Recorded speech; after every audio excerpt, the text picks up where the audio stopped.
Morning, Trainiacs. Just got in from a Boxing Day. What were we at? 1 hour run, averaging 5-10 kilometers. I have no idea what that is in miles, but your boy's getting fit again. So, something that I've been doing recently, looking back on 2019, which was a pretty successful year, like PB in a half-Ironman of 4:28, did my first full Ironman distance in 9:41. I started looking at the times that I performed well and the times that I didn't in other years. And I've got basically 3 key metrics that I've found have been like the big movers that you can really easily apply to your training. This isn't something that you have to go and do testing on. You just have to go back and look at a little bit of your training data that's really easily available, and you can start designing your triathlon training plan for a lot of success with these 3 things. And I'm gonna show you what they are.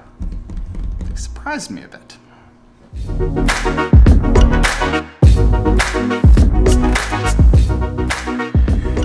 So, Trainiacs, as you watch more of my videos, listen to more of my podcasts, or follow me on Instagram, which you should do all of because they're all phenomenal, what you might be seeing is that there are a lot of things that I'm talking about. I'm doing fat max testing, I'm doing zone 2 testing, I'm doing VO2 max training, I'm doing all these different things. You're like, well, how do I keep this all straight? Well, what I'm gonna talk about here is basically 3 metrics that if you start focusing on these 3 metrics, which anyone can do with something as simple as a heart rate monitor, and you might need an Oura Ring, but if you don't want to shell out the several $100s to do that, you can just download a $14 app to do it. And with nothing but that and understanding what I'm going to talk about here, you're going to be able to dial in your training to be as difficult as it needs to be to make progress,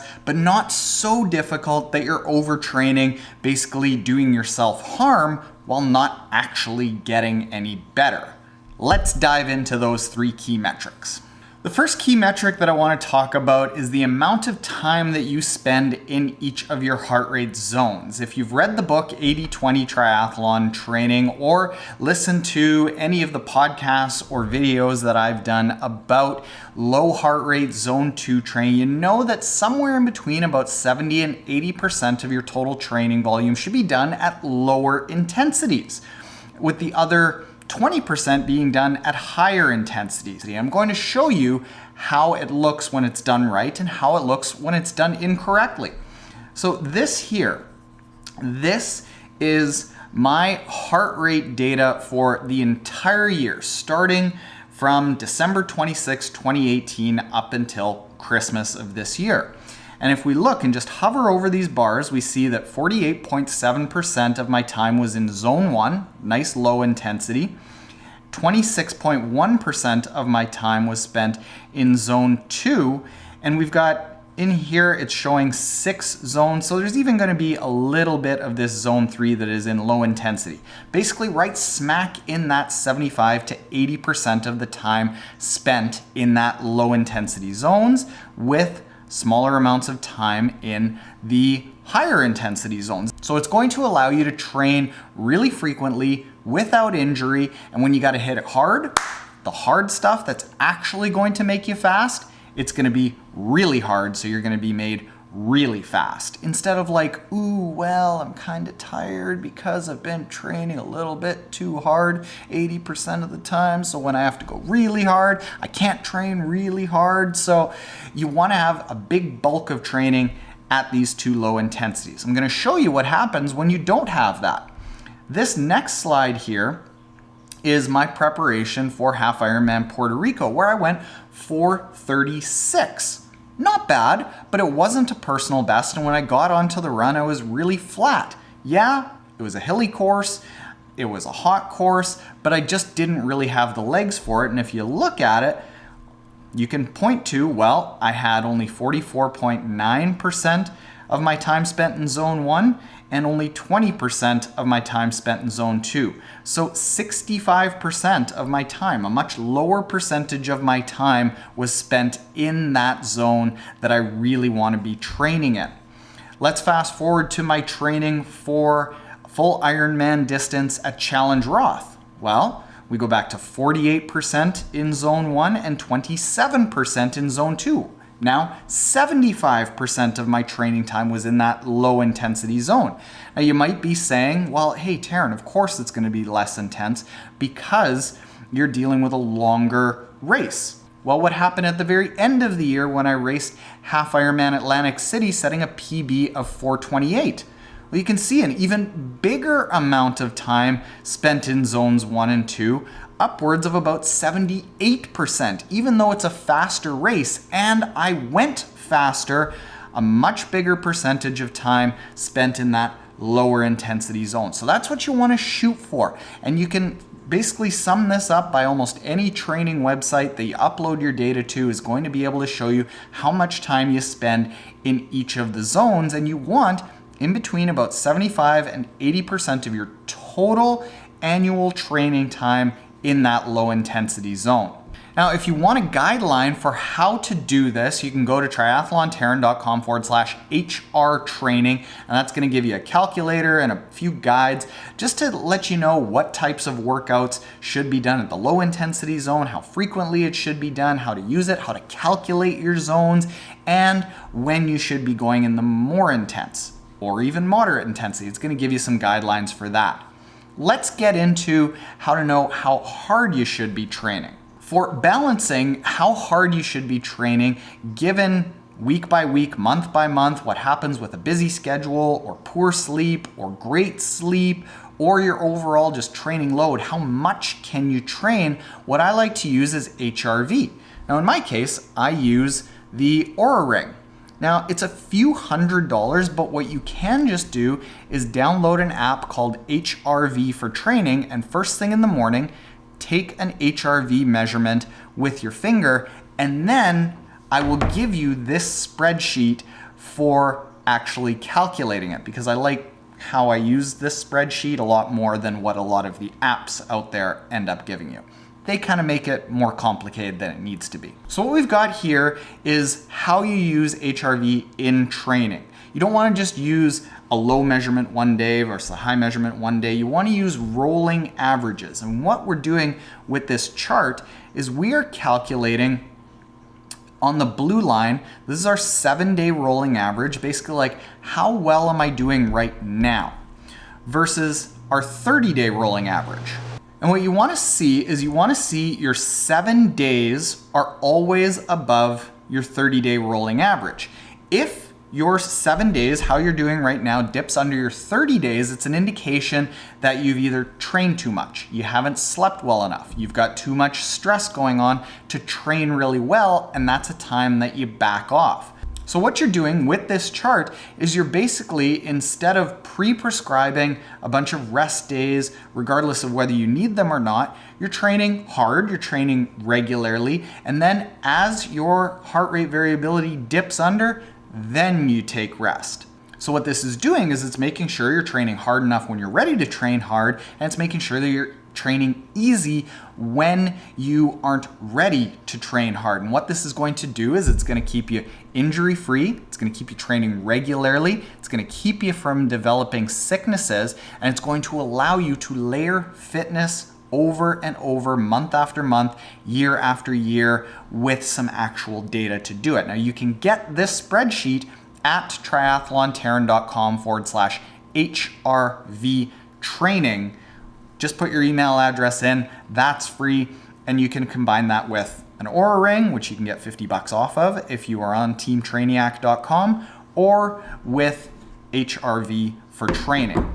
Okay, now how much as far as time do you need to train? That's the last piece. So we're gonna go back to Training Peaks, and what we've got here is my training leading up to Half-Ironman Puerto Rico. And what we averaged was a training stress score of each week of 593. Now, this is for somebody who's trying to place well in their age group. And what my coach and the consulting coach that we use on teamtrainiac.com, Dan Plew, says is to be competitive, the cost of doing business is around a 700 training stress score on average per week in a Half-Ironman. So I was a little bit under, but I wasn't far from it. But in Puerto Rico, I didn't reach my goal. I finished 8th in the age group. I didn't qualify for Half-Ironman World Championships in Nice, but here at Half-Ironman Atlantic City, I did qualify for the World Championships, although I didn't take my spot. And what we see is my average training stress score for that build was a 751, and I easily ended up reaching my goal in that race. Let's go to my build for Challenge Roth, and I had an average training stress score of 832. What Dan Plew says again is if you want to be competitive in your age group and qualify for a World Championships, the cost of doing business is about a training stress score of a 1,000. And in this case, I wouldn't have qualified for Kona, even though it was a challenge race and couldn't qualify for Kona, but we can see that at this training stress score, I didn't put out a time that would have qualified you for that. Now what we've got on teamtrainiac.com is basically a guideline. Not everyone is trying to qualify for a world championship, but what we're going to be providing for a guideline is if you're doing a sprint distance race and you want to just finish, you need to do around 4 to 6 hours a week. On the very other end of it, if you want to be a Ironman athlete and be competitive, you've got to do around 14 to 18 hours a week. So basically what I'm saying with this is you need to match up the amount of training that you can put in and are prepared to put in with the expectations of what you want to do, and vice versa. It has to go both ways. So these things we've got dialed in. This is a lot of what our training is based around on teamtrainiac.com. It's making sure that this is all done for you and you don't have to worry about all this balance and freaking out and saying, am I training hard enough or am I training too hard? It's all done and set for you, but at least now you understand how to do it. This is all a lot of the things that we just kind of manage automatically with my training. But what are the things that I'm not doing well that I'm working on? Number one is sleep. I want to show you this. In 2018, towards the end of it, my sleep was really good. If we just scroll through here, my average weekly sleep was anywhere from like 7.5 all the way up to 9 hours, 53 minutes, 9 hours, 55 minutes, over 10 hours. This is when I was my lightest. I was feeling really good. I was never really beat down. And then going into the beginning of 2019, more of the same. But what we see here is that my sleep ended up suffering and deteriorating, and this is when I started putting on weight. So this is something that we're really working on. I'm into like the 8s, the low 8s, consistently in the 7s. We got a 707 for average hours of sleep. I want to try to bump that up to consistently over 8 hours of good sleep. Next thing that I'm working on is right here. Right now, I've got in a continuous blood glucose monitor. And the reason that I'm doing that is I really want to start dialing in which foods actually create a very serious blood glucose response, which ones are much easier on me. And if I can more average out my blood glucose with fewer spikes, with fewer times that I'm elevated, I'm going to have an easier time recovering from a lot of workouts. My HRV is going to be higher, my sleep is going to be better, my stomach is going to be better, and it all kind of intertwines. If your health is good, your sleep is probably going to be good. If your sleep is good, your health is probably going to be good, your weight's probably going to be good, your training is going to be good. It all kind of works together. So I'm just taking that quantification of myself up another notch, and you all get to learn from it. If you want to make sure that you see the entire video that I'm going to do about a month that I'm spending with this thing plugged into me, make sure you hit the subscribe button below. So that's it, Trainiacs. Those are the few metrics that I would be looking at regardless of whether you're trying to make a world championship or you are just trying to be healthy and finish your first race. Now, if you want help with that, go download all those things at the URLs that we mentioned. I'll put them in the description below, and go check out teamtrainiac.com where a lot of this is done for you every single day. All you have to do is show up and do the workouts based off of how much time you say you want to work out and what you want to work on. And the plan is automatically done for you every single day, all year round.